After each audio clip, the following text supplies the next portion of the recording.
Lily, my husband Ethan's secretary, sent me a photo. In the photo, my husband was sound asleep, covered with my coat. The caption read, "Emma, Ethan had too much to drink. He's staying at my place tonight." I stared at the photo for 3 seconds, then smiled. With a light tap of my finger, I screenshotted the photo and chat record, then sent them both to the company's group chat of nearly 1,000 employees. Congratulations to Lily on her successful promotion to CEO's wife. Send. Power off, all in one smooth motion. 2 days later, when I turned my phone back on, hundreds of missed calls nearly crashed it. In the photo, my husband Ethan was sleeping peacefully, his profile pressed against the pure white hotel pillow.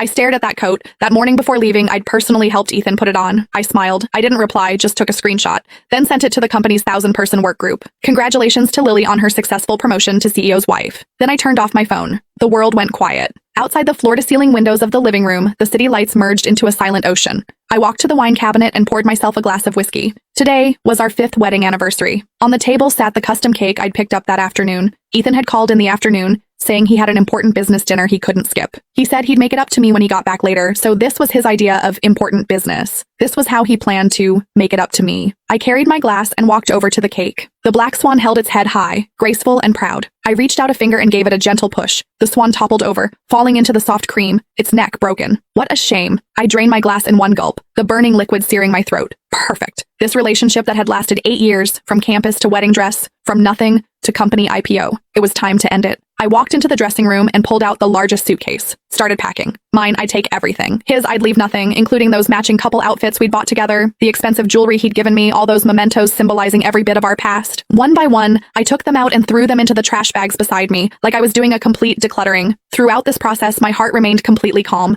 No tears, no angry screaming, like a surgeon performing an incredibly composed operation on herself, cutting away the necrotic tissue. Though it would hurt, it had to be done. 2 hours later, the suitcase was full. 3 large trash bags were piled beside it. The 24-hour moving company I'd booked arrived promptly at 3 a.m. The workers silently and efficiently loaded my things onto the truck. I took one last look at this home I'd personally decorated. On the wall hung our wedding photo. In it, I was smiling blissfully. In it, Ethan's eyes were so tender they could drip water. I walked over and took the photo down. Then, I let go. Crash. The glass frame shattered across the floor. I said to the movers, "Let's go." The vehicle pulled out of the complex and merged into the city traffic. I didn't look back. My new place was an apartment I'd bought several months ago, keeping it empty all this time. I'd told myself a woman always needs to leave herself an exit. Now it seemed that decision was incredibly correct. By the time I'd settled my luggage, dawn was breaking. I took a hot shower, changed into clean pajamas, and lay down on the unfamiliar bed, not the slightest bit sleepy. My mind began replaying the entire incident. Lily, Ethan's secretary, hired a year and a half ago. Young, beautiful, elite university graduate, outstanding abilities. That was how everyone in the company described her. When I'd come to the office to bring Ethan lunch, she'd eagerly approach me, sweetly calling me Emma. She'd thoughtfully remember my preferences, brewing my favorite tea before I arrived. She'd subtly display her work chemistry with Ethan in front of me.